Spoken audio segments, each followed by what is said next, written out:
يا أيها الذين آمنوا إذا قيل لكم تفسحوا في المجالس فافسحوا يفسح الله لكم وإذا قيل انشزوا فانشزوا يرفع الله الذين آمنوا منكم والذين أوتوا العلم درجات والله بما تعملون خبير.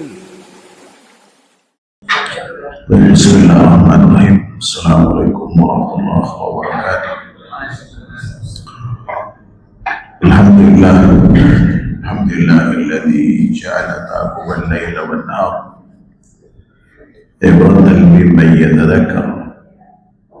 نحمده ونستعينه ونستغفره ونستهديه ونتوب إليه ونعوذ بالله من شرور أنفسنا وسيئات أعمالنا.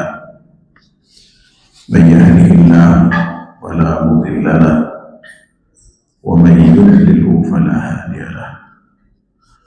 أشهد أن لا إله إلا الله وحده لا شريك له وأشهد أن محمدا عبده ورسوله لا نبي بعده. اللهم صل وسلم على محمد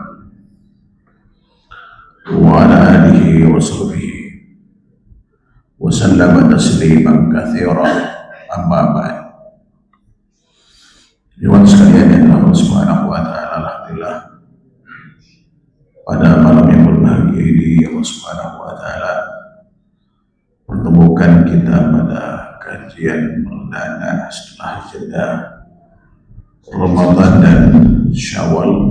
Allah pertemukan kita di bulan suci Zulqa'dah dalam keadaan sehat walafiat. Salawat dan salam senantiasa kita berikan pada Nabi kita Muhammad sallallahu alaihi wasallam beserta para kerabat, sahabat dan pengikut setianya sampai hari kiamat nanti.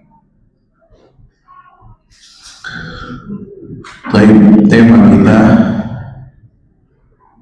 pada malam hari ini yaitu tentang agar bulan suci tak sia-sia. Allah Subhanahu wa taala memilih 4 bulan yang disucikan, diistimewakan dari bulan-bulan yang lain dalam setahun itu. Dan Allah Subhanahu wa taala abadikan hari ini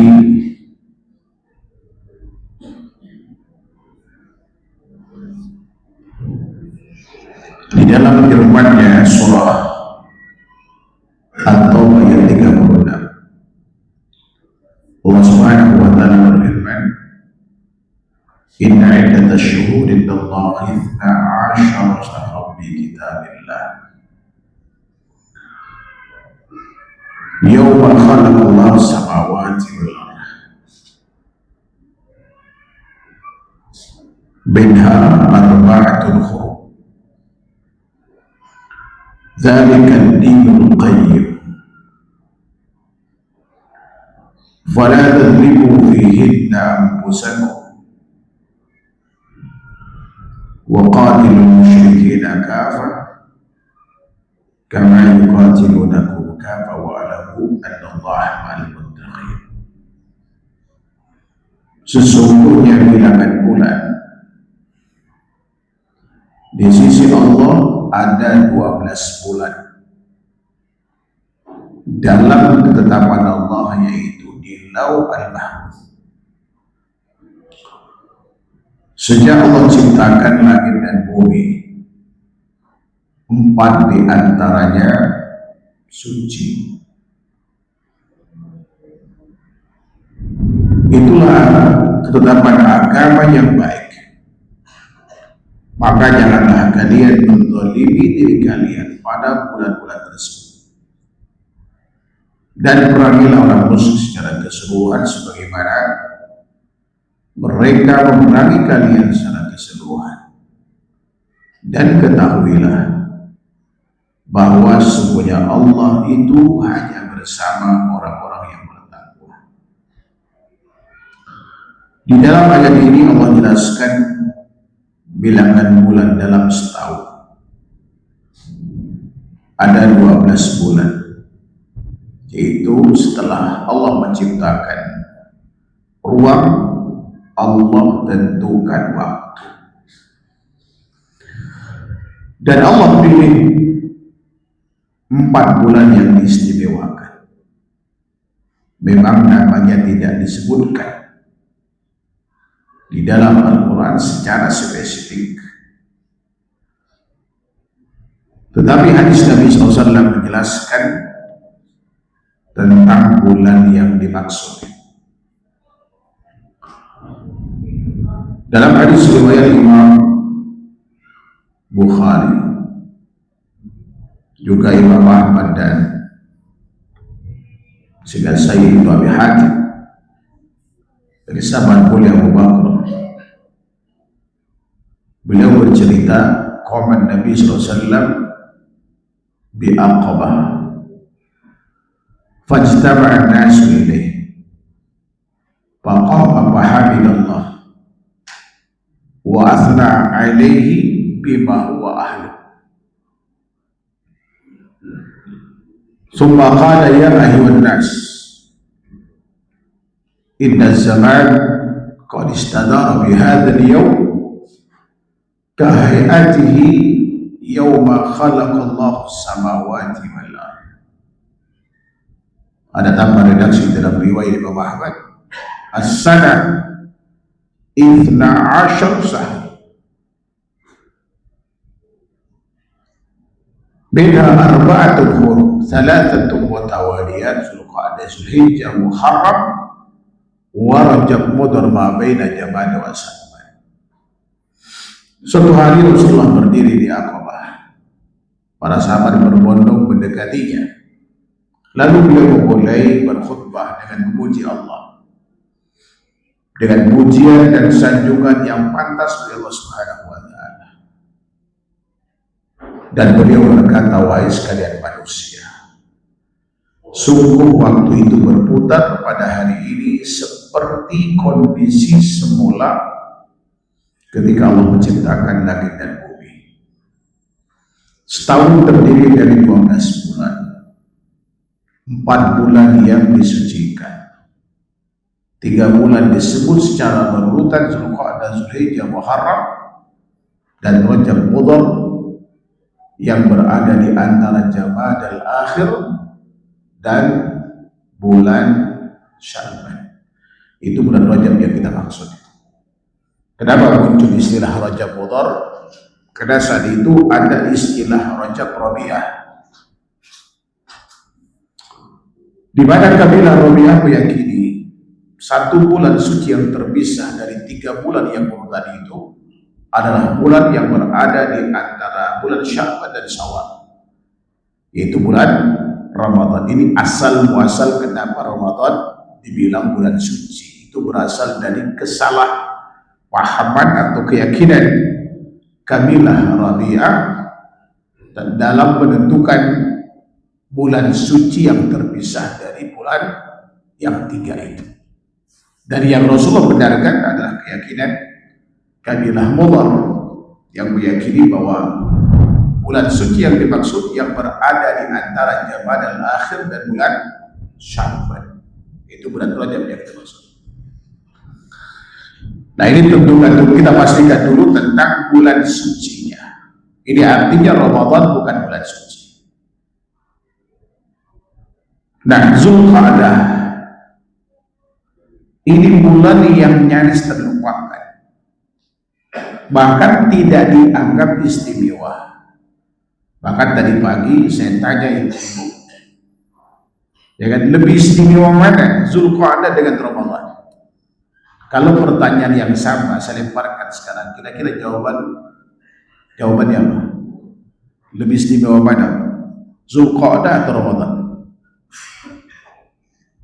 Ramadan kan.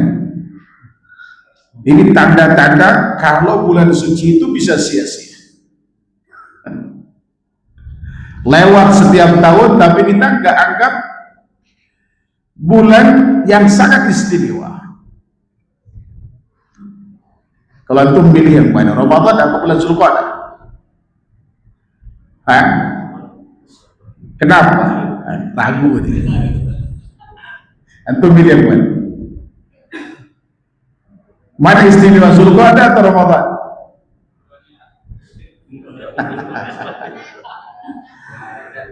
Zulqa'dah lebih istimewa dari Ramadan.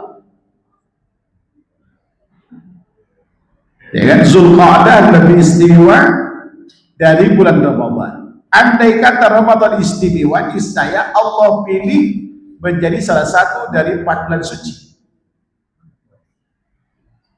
Paham? Inilah kenapa Zulqa'dah itu dianaktirikan. Nyaris tidak ada perhatian kaum muslimin terhadap pada hari ini bulan istimewa. Nah, apa keistimewaan bulan suci secara umum termasuk Zulqa'dah? Seluruh amal dilipat gandakan. Di bulan Ramadan tidak semua amal dilipat gandakan, kecuali yang dilakukan di malam yang bertepatan dengan turunnya Lailatul Qadar. Di bulan Zulqa'dah setiap hari lebih istimewa mana kalau gitu? Zulqa'dah.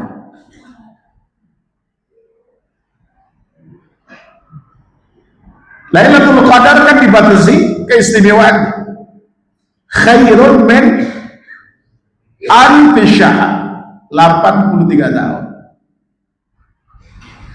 Zulqa'dah tidak disebutkan nominal pahalanya, artinya hanya Allah yang tahu besar pahalanya. Gimana? Masih bingung ya? Ya kan? Zulqa'dah ini sangat istimewa. Nah, kenapa kemudian Zulqa'dah tidak mendapatkan perhatian? Karena memang tidak ada amal khusus yang disyariatkan padanya. Zulhijjah mendapatkan perhatian itu pun hanya di 13 hari pertama, selebihnya dilupakan. Muharram yang diingat hanya tanggal 9 dan 10. Rajab diingat puasa Rajab, padahal gak ada istilah puasa Rajab. Disinilah pentingnya ilmu, paling tidak terkait dengan keistimewaan 4 bulan ini. Tanpa ilmu, ke-4 bulan suci ini berlalu, ya kan, tanpa ada amal yang kita lakukan pada yang berarti. Atau ada yang begitu perhatian, ya kan, terhadap bulan-bulan suci ini, tetapi amal yang dilakukan di dalamnya banyak menyelisih sunnah, baik dari sisi cara pengamalan amal itu, atau kemudian legalitas amalnya tidak tegak sebagai hujah, karena banyak sekali hadis palsu di bulan Zulhijjah, Muharram, apalagi di 10 hari pertama itu, termasuk di bulan Rajab. Sehingga banyak orang terjerumus semangat beramal tinggi, tidak disertai dengan ilmu, akhirnya amalnya sia-sia. Jadi bulan suci gak ada maknanya. Nah, keistimewaan umumnya ke-4 bulan suci ini, bahwa setiap amal itu dilipat gandakan ganjarannya. Maksiat dilipat gandakan dosanya, sebagaimana amal saleh dilipat gandakan pahalanya. Ini kata sahabat mulia Abdullah bin Abbas ketika menafsirkan penggalan firman Allah tadi, fala tadzlimu fihinna anfusakum. Maka janganlah kalian menzalimi diri kalian pada bulan-bulan tersebut. Sebab maksiat dilipat gandakan dosanya, kata beliau, sebagaimana amal saleh dilipat gandakan pahalanya. Au kama qala radhiyallahu anhu. Jadi seluruh amal itu dilipat gandakan. Ya kan? Baik ketika kita menjalankan perintah atau di saat kita menghindari larangan. Ya kan? Itu dilipat gandakan pahalanya. Lebih besar dibanding dengan yang kita lakukan di hari-hari biasa. Zulqa'dah tidak ada amal khusus dilakukan padanya. Memang Rasulullah pernah umroh di bulan Zulqa'dah. Beliau memotivasi sahabat untuk melakukan kurban itu juga di bulan Zulqa'dah. Ya kan? Paling tidak kalau kita anggap khusus amal ini kenapa Rasulullah pernah lakukan, ya nggak masalah untuk kalau kita ingin ittiba pada beliau dalam hal ini. Cuman untuk umrah itu ya tidak semua orang bisa melakukannya di bulan Zulqa'dah ini, kecuali mereka yang berkesempatan ya kan berangkat haji di setiap tahunnya. Tetapi untuk bulan suci yang lain seperti Zulhijjah, karena sepekan setelah, sehingga saya setelah tanggal 13 itu dibuka, sepekan kemudian sudah dibuka umroh. Manfaatkan untuk umroh pada saat ini di bulan Muharram, kemudian di bulan Rajab. Nah, apa yang kita dapatkan kalau kita lakukan di waktu yang istimewa itu?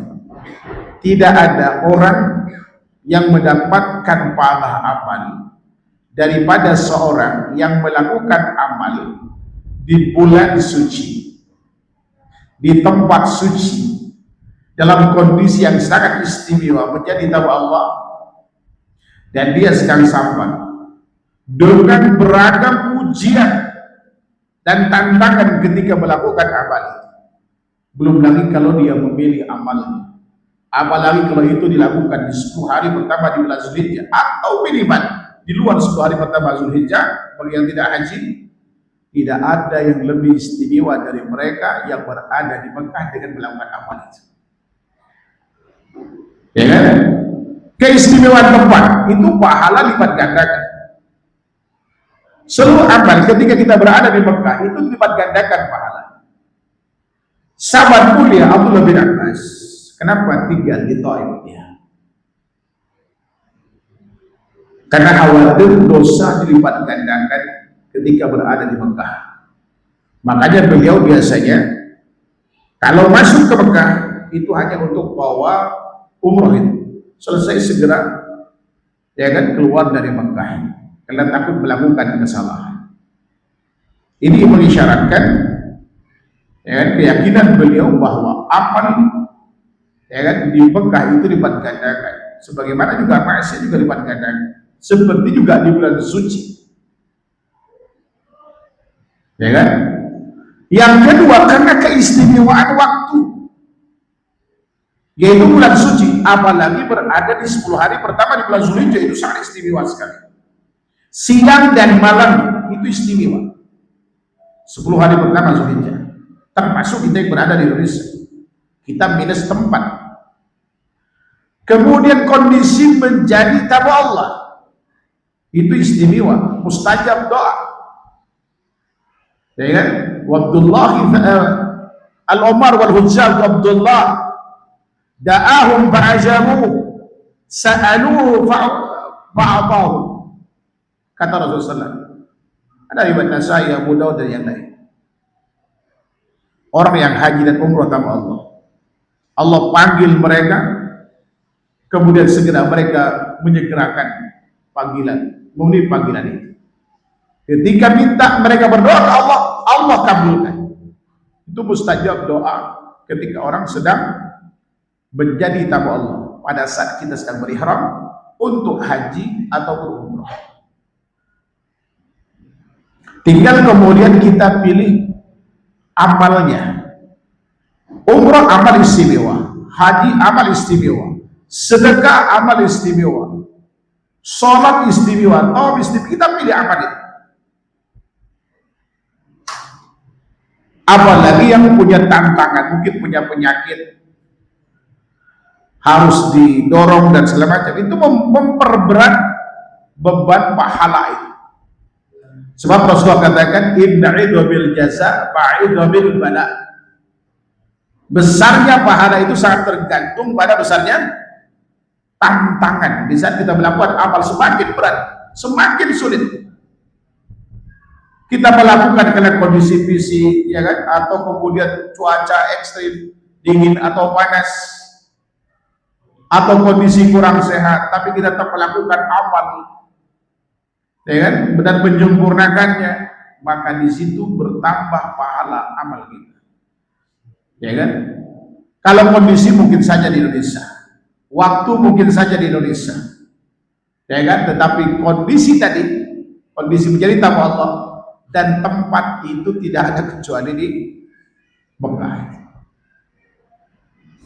Ya kan, Bapak akan antum yang punya harta silakan. Akhir Zulhijjah, Muharram, Rajab pergi, ya kan, bersama keluarga ke sana. Apalagi punya istri baru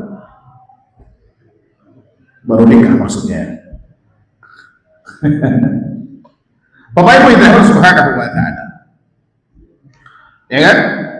Nah, termasuk kemudian sunnah terkait dengan korban ini. Korban ini memang suatu amal, tetapi di situ ada tuntunan Rasulullah SAW puluhan yang harus kita perhatikan. Kalau kita perhatikan tuntunannya itu berarti bernilai pahala. Yang sama dengan sholat. Sholat itu Masya Allah ratusan sunnah yang bisa kita hidupkan di dalam, mulai dari wudhu sampai salam itu, ya kan, dikemas dalam bentuk apa? Yaitu sholat, ya kan. Kalau kita memperhatikan semua sunnah Rasulullah, baik terkait dengan sholat atau terkait dengan korban itu, disitulah kemudian pahala didapatkan, ya kan. Pertama, paling tidak niat dulu untuk berkorban itu di tahun ini, ya kan. Mungkin bagi yang tidak berkelonggaran, berdoa kepada siapa tahu dapat rezeki di juri time, ya kan. Sebelum tanggal, usahakan kepemilikan hewan korban itu sebelum tanggal 1 Zulhijjah, atau yang join lunasin dulu, biar antum dapat pahala argo, pahala lebih besar daripada jihad dari tanggal 1 sampai hewan itu disembelih. Ya kan? Dari mana itu pahala yang didapatkan? Ya kan? Menghindari larangan motong kuku dan rambut. Saya sering ditanya, Pak Ustadz, apa hubungan saya mau berkorban dengan larangan mencukur rambut dan kuku? Pertanyaan ini muncul karena dia hanya berkeyakinan yang namanya ibadah itu hanya menjalankan perintah.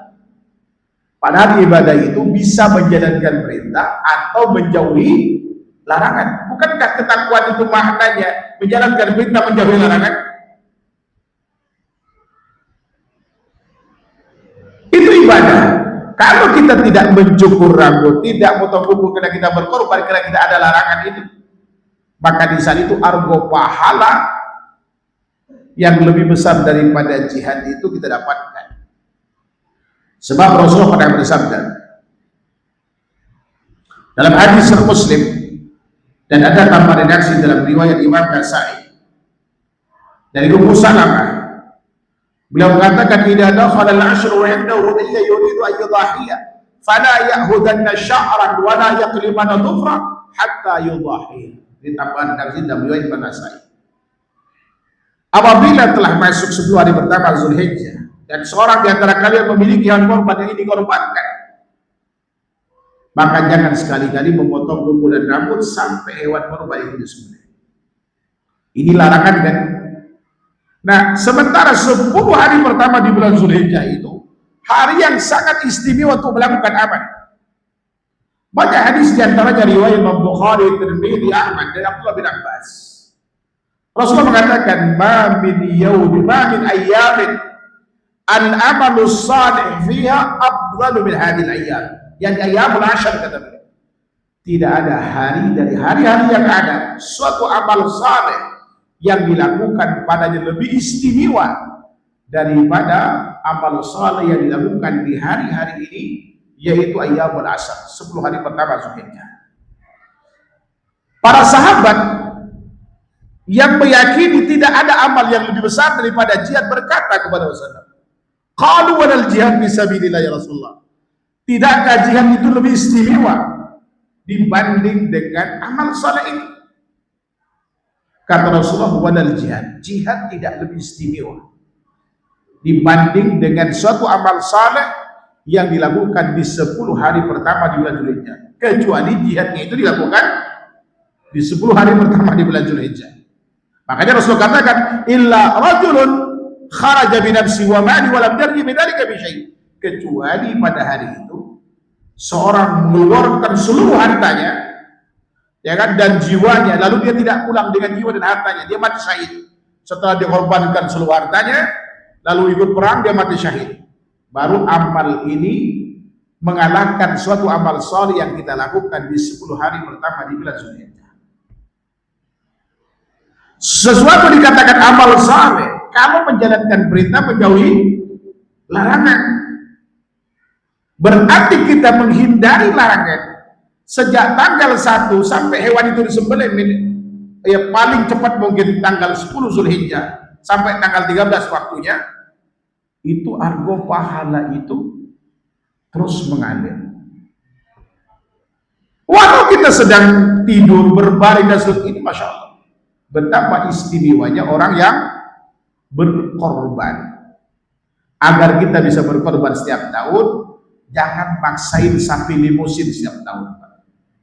Karena ada kasus jemaah kita, karena dia kaya, selalu limusin yang 800 kilo sampai 1 ton. Begitu usahanya hancur, padahal mampu sapi kecil, dia nggak lagi berkorban. Kenapa? Karena nggak level buat dia. Berarti selama ini limusin itu jangan-jangan memang tidak ikhlas. Makanya Rasulullah SAW sarankan para sahabat Nabi SAW, kalau kita perhatikan ada suatu riwayat dalam riwayat Imam Muslim, sahabat mulia Jabir bin Abdullah itu bercerita, "Kharajna ma'a Rasulullah SAW mukhillina bil hajj, fa'amarna an nashtarika fi kulli sab'atin minna fi badanah." Kami keluar dari Madinah dan untuk ihlal haji, dan kami diperintahkan untuk join dalam satu badanah. Badanah ini onta, bisa juga sapi. Ya kan? Setiap satu orang, setiap satu badanah itu 7 orang. Jadi onta itu boleh 7, maksimal 10. Dalam riwayat Imam Nasai sahabat mulia Abdullah bin Abbas, sapi 7. Yang menarik di sini, yang haji bersama Rasulullah itu kan ada sahabat-sahabat kaya. Tapi Rasulullah masih perintahkan mereka untuk join. Walaupun boleh kita berkorban dengan sapi, silakan satu orang satu sapi, nggak ada masalah. Tapi dianjurkan untuk join, biar bisa setiap tahun berkorban itu. Ya kan, saya sarankan bagi yang berkorban, ya kan, kalau di sini mungkin sudah berkorban semua. Panitianya harus aktif. Ke Dramaga, ke dalam sini, ke Sukajaya, ke Pasir Madang, Cilengsa, itu banyak nggak makan daging korban. Bahkan saya kemarin ketemu dengan DKM Musolla di Cibentang, seumur hidupnya belum pernah ada sapi dipotong di kampung.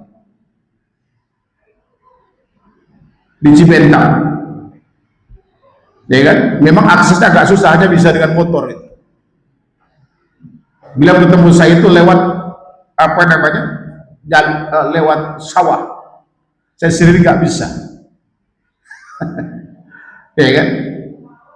Silakan potong di sini, kasih dagingnya ke mereka. Ya kan, kasih ke mereka. Ini berarti panitianya harus aktif. Jangan rajin ngumpulin sapi aja, tapi distribusinya mandul. Kebanyakan begitu tuh. Kalau dulu saya masak, tapi bayar orangnya agak mahal, saya bagi kata itu. Ya kan, daerah Pasir Madang, daerah Cibrani, kita sampai ke sana, kita kasih masak. Dan saya catat orangnya berapa, sejumlah orang. Ya, karena pengalaman ada beberapa kampung yang memang tidak jujur. Kita serahkan pada ketuanya, hanya dibagi ke keluarganya saja. Akhirnya nggak saya kasih lagi. Ya kan?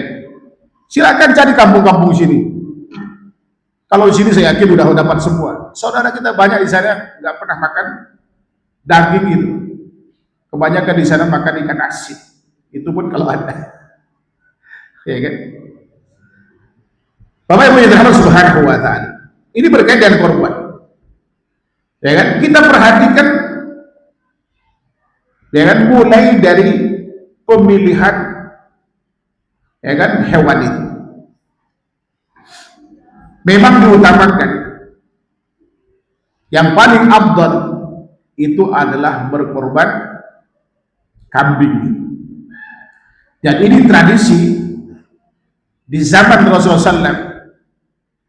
Dan itu berdasarkan jawaban dari sahabat mulia Abu Ayyub paman Rasul dari garis ibunya. Ketika ditanya oleh seorang tabi'in bernama Atha bin Yasar dalam beliau Imam Tirmidzi, beliau mengatakan, ya Abu Ayyub, kaifa kanat ad-duhaya fikum ala ahli Nabi sallallahu alaihi wasallam. Wahai Abu Ayyub, bagaimana praktik kurban kalian dulu zaman Rasulullah SAW masih hidup? Beliau mengatakan, kana rajul ala ahli Nabi sallallahu alaihi wasallam yudahi bisyat anhu an ahli baitihi fayakuluna wa yut'imun fayatabahan nas fasbaha kama tahu.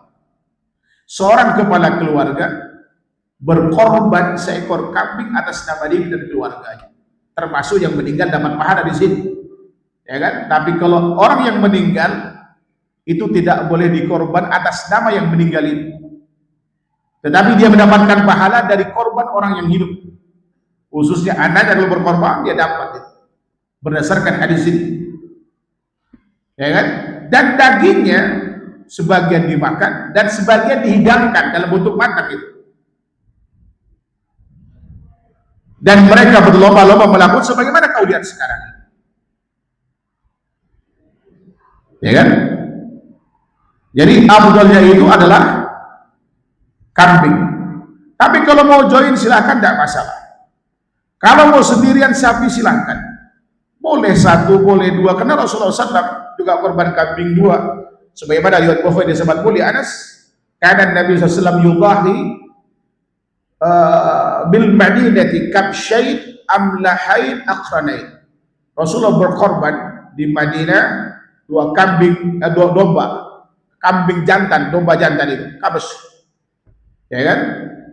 Warnanya putih kehitaman, hitam ke putih. Saya pernah dapatkan satu bagus sekali, domba Garut gitu ya. Mungkin kayak gini dulu gambarannya, cakep sekali itu. Kombinasi warna hitam putih, akronen, tanduk bertanduk gitu, ya kan? Itu di Madinah dengan sahabat mulia Anas bin Malik, dan beliau berkorban, ya kan, lebih dari satu onta. Itu tidak masalah bagi yang mampu, ya kan? Kita perhatikan hal-hal semacam ini, ya kan? Utamakan kambing atau kalau join sapi. Bagaimana dengan kerbau? Ulama khilaf terkait dengan kerbau. Abu Hanifah membolehkannya. Syekh Utsaimin ketika ditanya, kalau mirip dengan sapi, kata beliau boleh. Ini artinya tidak lebih afdal kalau kita mengambil satu dari tiga, imma kambing, sapi, atau onta, yang lebih aman. Khurujan ila khilaf. Karena makna bahimatul an'am, ya, dalam firman Allah Subhanahu wa taala selalu didefinisikan oleh para ulama itu dengan binatang ternak yang berkaki empat, ya kan, yang identik dengan sapi, kambing, dan onta, ya kan? Lalu kemudian masalah kualitas. Pastikan yang terbaik gitu. Utamakan yang jantan. Boleh betina, gak ada masalah. Hal ini berdasarkan firman Allah Subhanahu wa taala, "Fafadainahu bidzibhin 'adzim." Yaitu ketika Nabi Ibrahim alaihissalam menghunuskan pedangnya ingin menyembelih Ismail alaihissalam pada saat itu, Allah berkata, "Qasaddaqta ru'ya." Anda telah mempercayai pesan mimpi itu. Lalu kemudian Allah ganti posisi Ismail itu dengan apa? Dengan sembelihan yang besar. Kalau kita lihat tafsir Imam Katsir atau Ibnu Jarir Tabari, kita dapatkan bahwa yang dimaksud dzibh azim adalah domba jantan yang gemuk gitu. Ya, domba jantan yang gemuk. Makanya Rasulullah larang ya kan kita berkorban dengan hewan yang kurus, sakit, kemudian cacat, pincang atau kemudian picak. Ya kan, telinga yang mungkin hanya satu ada gitu, bukan kena dipotong untuk tanda. Memang dari kecilnya bermasalah gitu. Ya kan? Itu tidak boleh dikorbankan. Kecuali memang tidak ada pilihan lain. Cuma ada itu ya, di kondisi darurat tidak masalah daripada tidak berkorban. Ya kan? Ini aspek kualitas. Kemudian umur, ini jarang diperhatikan. Ya kan? Umur, Rasulullah menentukan usia korban itu. Onta 5 tahun, sapi minimal 2 tahun, kambing 1 tahun. Ini berdasarkan hadis riwayat Muslim dari sahabat mulia Jabir bin Abdullah. Rasulullah pernah bersabda, "La tadbahu illa musinnatan illa ayyasura 'alaikum fatadbahu jada'atan minadh-dhan." Jangan kalian potong hewan, kata Rasulullah, kecuali musinnah. Musinnah ini kalau bahasa kita itu berumur. Ditafsirkan oleh para ulama, ya kan, berdasarkan kebiasaan orang Baduy yang peternak, ya kan, musinnah itu kalau onta 5 tahun, sapi 2 tahun, kambing 1 tahun. Kecuali kita kesulitan mendapatkan hewan, maka kemudian boleh memotong anak domba, jada'atan minadh-dha'n itu anak domba yang berusia lebih dari 6 bulan. Ulama menetapkan kurang lebih kisaran 7 bulan sampai ke 11 bulan. Artinya tidak ada bagi kita alasan untuk tidak berkorban. Makna kesulitan itu bisa berarti kelangkaan hewannya. Makna kesulitan itu berkait dengan kemampuan finansial kita. Ya kan? Kalau kita mampunya misalkan sapi, silahkan korban sapi. Mampunya 1-1, mampunya 2-2, silahkan, gak ada masalah. Mau join, afdal. Sendirian berkorban kambing, lebih afdal. Kan gitu. Silakan. Tapi ketika kita kesulitan, afdal berkorban dengan anak domba. Memang ini kalau kita tidak mengedukasi masyarakat itu jadi fitnah. Saya pernah dikirim, saya ingat saya 12. Kecil-kecil Pak. Saya bilang, domba. Saya telepon, ya ini kok kecil amat. Ini ibu-ibu yang ini Ustaz katanya. Dititipkan dari dari yayasan itu. Suruh potongin. Memang kecil banget. Ini berapa usianya? Dia nggak tahu usianya. Saya bilang kalau kurang dari 6 bulan, antum bertanggung jawab. Ini bukan tanggung jawab saya. Ya kan? Orang pada heboh itu, Ustaz kok dombanya kecil katanya. Ya, saya jelaskan hadis itu. Kan nggak semua orang tahu. Ya kan? Jadi kalau kita ngelihat ada domba di masjid kecil-kecil, itu bukan panitia yang curang. Memang orang ngasih, kita kan menerima titipan. Disuruh potong dan dibagi dagingnya. Ya kan? Itu bisa jadi fitnah, yang lain gede-gede, ini 12 ekor, kecil-kecil. Ya kan? Ini barangkali saya bilang itu ternyata mereka masalah ingin orang nggak mampu mau berkorban urunan nabung, dapatnya cuma segitu di yayasan itu. Subhanallah, itu saking pengennya berkorban. Dan Rasulullah SAW bersabda,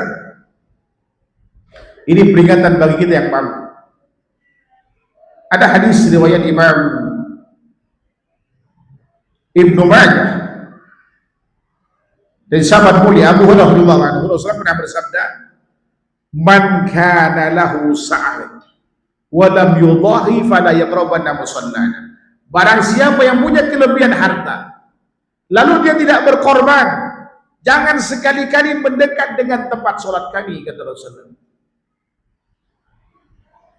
Kira-kira berkorban anak domba 7 bulan sanggup gak? Harganya paling 600-700 kalau sekarang. Insya Allah sanggup lah. Daripada nggak berkorban sama sekali. Ya kan? Silakan, tidak ada masalah ini. Kalau memang kemampuannya cuma itu. Dan itu manis dagingnya, Pak. Ya kan? Dan itu yang biasa digunakan kambing guling di Arab itu. Kambing guling buat 4 orang, itu buat 4 orang doang, Pak. 4 atau 5 orang gitu. Ya kan? Ini dari sisi apa? Usia. Kita perhatikan. Kemudian peruntukan. Nah, ini banyak yang keliru dalam peruntukan ini. Yang pasti tidak diperuntukkan atas nama orang yang sudah wafat. Yang kedua, tidak atas nama anak kecil. Ya kan? Cukup orang tuanya berkorban, maka anak itu otomatis dapat pahala. Tetapi anehnya, anak kita dipaksa di sekolah bayar, baik TK, SD, semua anak kita itu disuruh dimintain. Saya pernah protes. Saya tanya ustadznya. Saya bukan masalah korban, insya Allah saya korban tiap tahun, saya bilang itu. Saya join.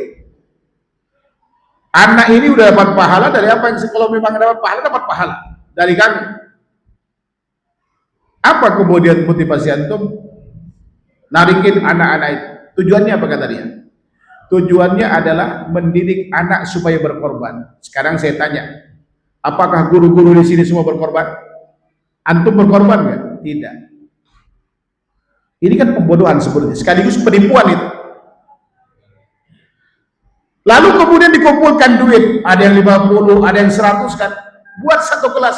Nggak ada korban atas nama lembaga. Ini bid'ah. Ini sumber dosa. Karena dilakukan di bulan suci. Bangga sekolah ini berkorban 20 ekor. Hasil urunan lembaga itu nggak kena beban syariat, Pak. Yang kena beban syariat kitanya. Itu manusianya. Ya kan? Itu nggak boleh. Dan ibu-ibu akhirnya protes ke sekolahan ini. Saya nggak tahu masih ada apa tidak urunan kayak gitu. Masih ada. Harus ditegur itu. Kalau perlu dilaporkan. Karena itu penipuan dalam bahasa agama. Itu penipuan. Karena nggak ada beban syariat bagi anak kecil itu.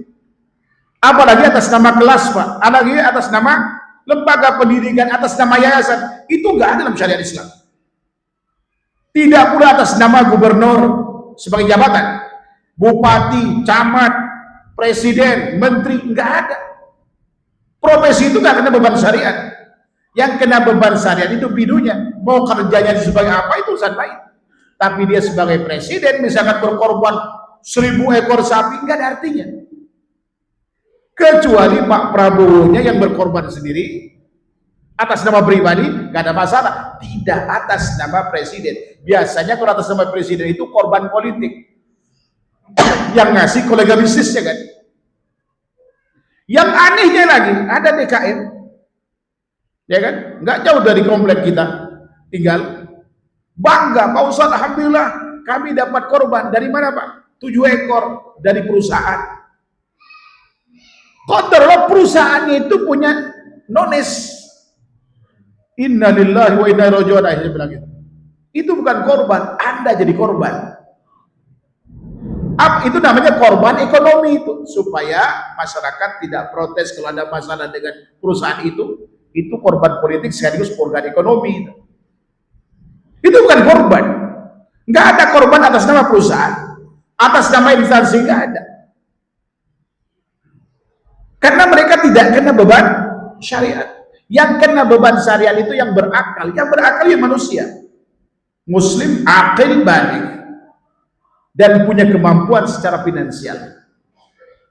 Nah, ini kesalahan yang sering terjadi. Juga kesalahan terjadi adalah di kita bergantian dalam berkorban. Kan tahun kemarin suami saya Pak Ustaz, sekarang saya, besok anak saya, besok adiknya, besok datang begitu kan. Ini tradisi menyelisih yang ada di zaman Rasulullah. Cukup atas nama siapa? Atas nama kepala keluarga. Kecuali berkorban dua itu. Boleh nggak? Misalkan suami berkorban, istri berkorban. Boleh, kata Rasulullah pernah berkorban, Aisyah pernah berkorban. Tapi kalau dombanya cuma satu, maka pastikan itu atas nama kepala keluarga. Bisa juga kalau istri yang bekerja, suaminya tidak, dia pengen dapatkan biar orang tuanya dapat pahala, istri yang berkorban tidak masalah, biar dapat siapa?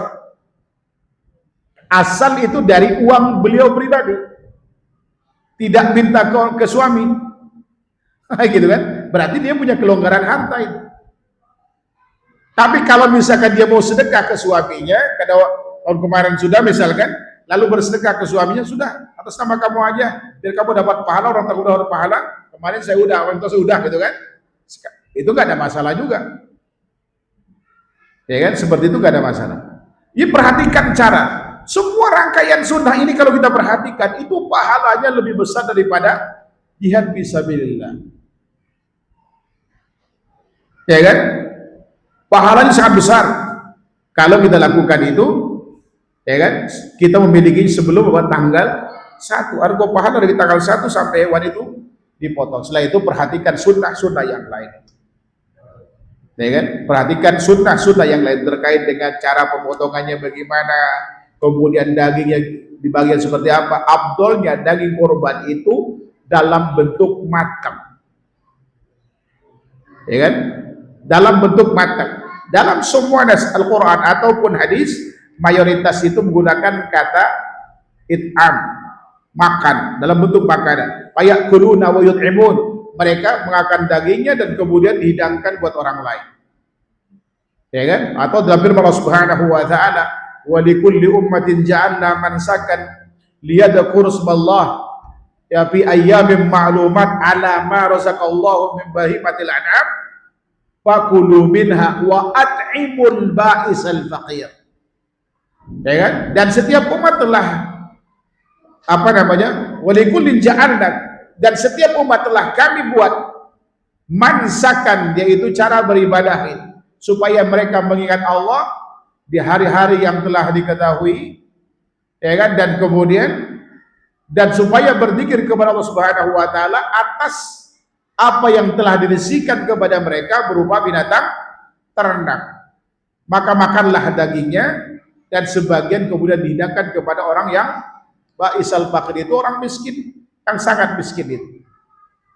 Ini mengisyaratkan bahwa, ya kan, daging korban itu afdolnya disajikan dalam bentuk matang, dan itu kebiasaan, ya kan, di zaman sahabat Nabi sallallahu alaihi wasallam. Makanya Rasulullah SAW menjadikan ayyamut tasyrik itu yaumu aklin wa syurb, hari makan dan minum. Sampai para ulama itu sebagian memakruhkan orang yang puasa di tanggal 13 Zulhijjah itu, karena saking istimewanya waktu itu makan dan minum itu. Beda dengan akikah. Akikah itu dalam riwayat Imam Al-Hakim dalam Mustadraknya dan Ummul Qurs dan Abdul Qurs adalah dibagikan dalam bentuk mentah. Di kita kebalikannya, akikahnya matang, kurbannya mentah. Wallahu ta'ala alam. Betul ada.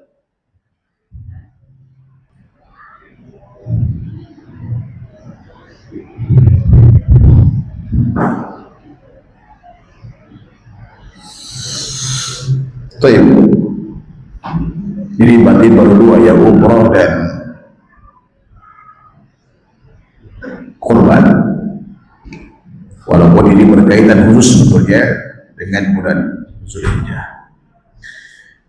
Nah, di bulan Zulqa'dah, sebagaimana kita katakan tadi, tidak ada amalan khusus. Maka yang perlu kita perhatikan adalah aspek cara pengamalan dari amal-amal yang ingin kita lakukan. Sebab bid'ah itu bisa jadi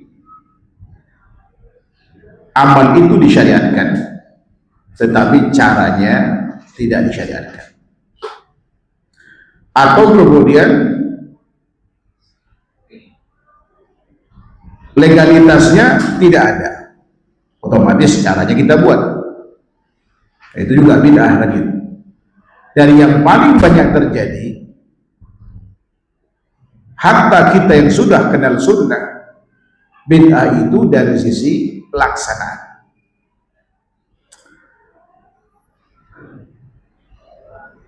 Di bulan Zulqa'dah ini, karena tidak ada amal khusus tadi, maka kita boleh melakukan semua amal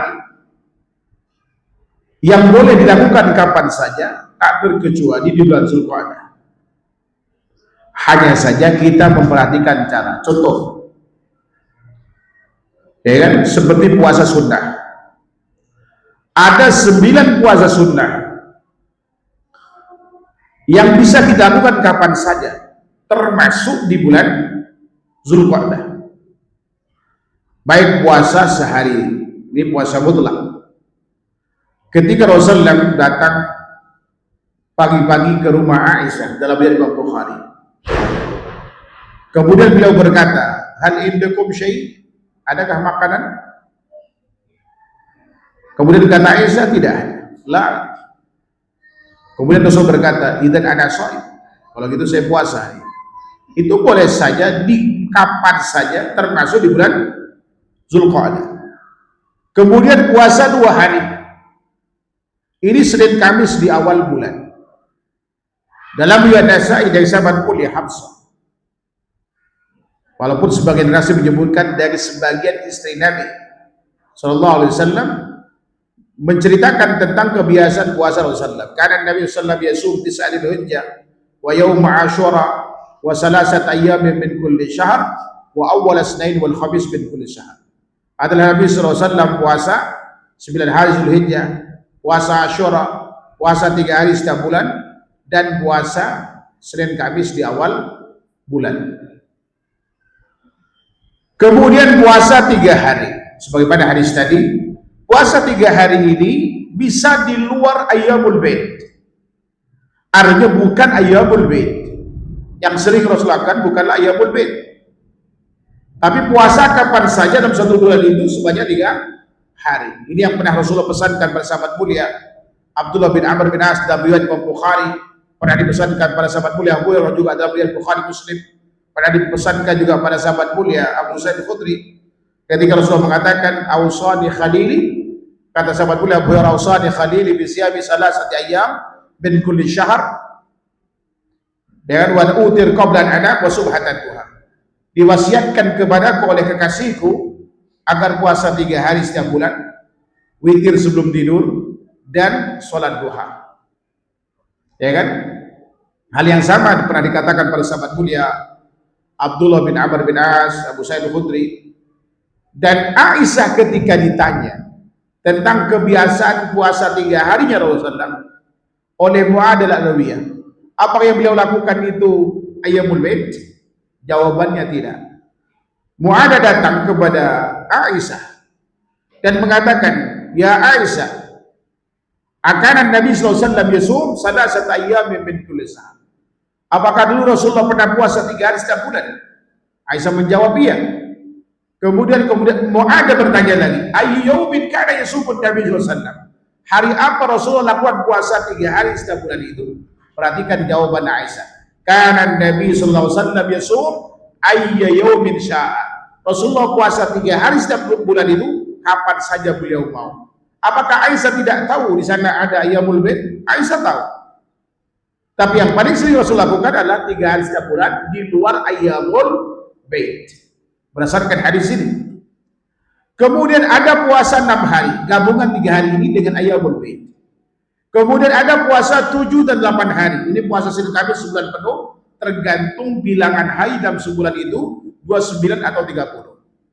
Ada puasa 10 hari. Caranya sehari puasa, 2 hari tidak. Ini pesan Rasulullah pada sahabat mulia Abdullah bin Amr bin As dalam riwayat Imam Bukhari. Sum yauman wa aftir yaumain. Lakukan puasa sehari, tinggalkan 2 hari. Dalam sebulan berarti 10 hari. Ya kan? Caranya sehari puasa, 2 hari tidak. Enggak boleh puasa dari tanggal 1 Dzulqa'dah sampai tanggal 10, itu nggak boleh. Caranya puasa sehari, 2 hari nggak puasa. Kemudian puasa 15 hari.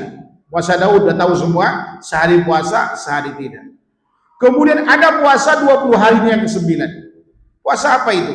Ini jawaban Rasulullah SAW terhadap pertanyaan sahabat mulia Umar bin Khattab dalam Muslim ketika ditanya, kaifa biman yasumu yaumaini wa yuftiru yaumai Rasulullah. Bagaimana kalau ada orang puasa 2 hari sehari tidak?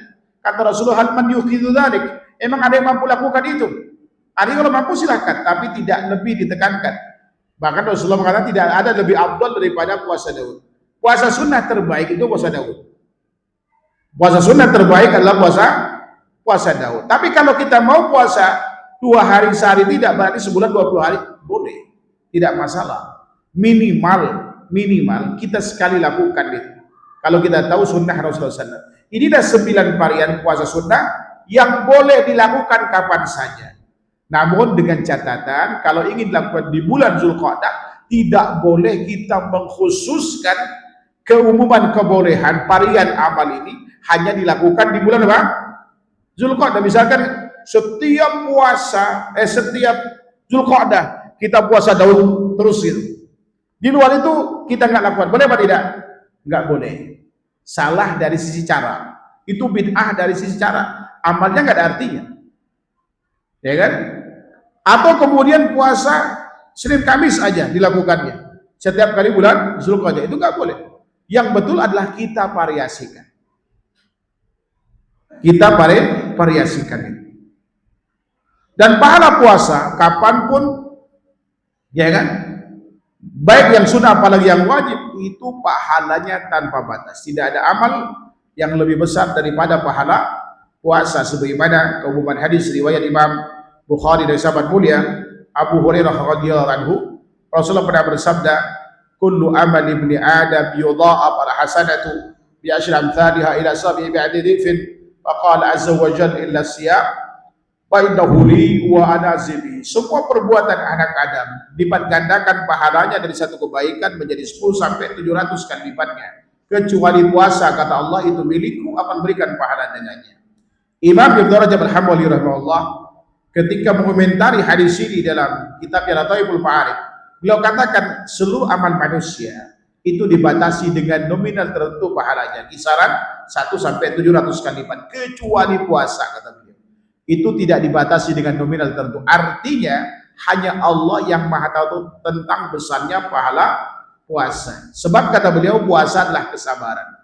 Dan pahala sabar itu tanpa batas. Dan beliau menutup pernyataannya dengan firman Allah Subhanahu wa taala, penggalan ayat 10 dari surah Zumar, innama yuwaffas sabirun ajrahum bighairi hisab. Hanya orang yang sabarlah yang akan diberikan pahala tanpa batas. Jadi orang berpuasa itu bisa melakukan 3 macam sabar sekaligus. Pertama, sabar dalam ketaatan. Bayangkan kita melakukan puasa sunnah di tengah orang makan, ya kan? Itu perlu kesabaran ekstra. Apalagi teman-teman kita membuli kita. Tuh, lihat ahli surga sekarang puasa, beda sama kita. Nah, itu kadang-kadang kita tergoda untuk makan bersama mereka karena nggak enak. Itu perlu kesabaran. Yang kedua, sabar tidak bermaksiat kepada Allah. Bayangkan, ini puasa sunnah, istri halal, baru pulang kerja 5 bulan gitu kan, ketemu istri di siang hari, kita nggak melakukan hubungan badan. Ini perlu kesabaran. Sabar dalam penderitaan. Di saat kita puasa, datang haus, datang lapar sangat, lelah, nggak ada yang melihat, potensi makan besar gitu ya, lapar bikin haus, kan walaupun kita makan itu sunnah, tapi kita bertahan, maka karena itulah Allah Subhanahu wa taala ganjar dengan pahala tanpa batas kena kesabaran itu, ya kan? Makanya Masya Allah puasa ini luar biasa. Namun perlu diingat, sama dengan sholat, puasa adalah ibadah yang paling sulit diraih pahalanya. Makanya Rasulullah katakan, rubba shaimin hadduhu min siyamihi al-ju' wal atas. Penggalan hadis dari Baihaqi, Ahmad ibn Husain pada sahabat mulia Abu Hurairah. Berapa banyak orang melakukan puasa, bagian dari puasa yang ia peroleh hanya lapar dan haus. Ini artinya kita hanya mampu tidak makan dan tidak minum. Ada kurang lebih 11, ya kan, perkara yang harus kita hindari selama puasa agar puasa itu bernilai. Sehingga saya pernah itu saya sampaikan terkait dengan perkara ini agar kemudian kita terhindar dari minus pahala, ya kan, puasa tapi tanpa pahala. Jangan ngomel, jangan marah-marah, ya kan? Kendalikan seluruh nafsu kita. Itu memang berat. Apalagi berdusta, melakukan perbuatan dusta, ucapan dusta. Ini semua yang membuat pahala puasa itu sia-sia. Termasuk mencaci maki orang dilarang, ya kan?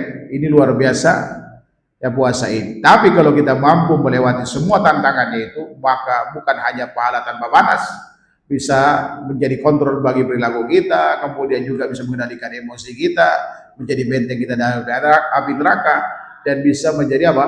Pengantar seorang bisa masuk surga dari pintu Ar-Rayyan.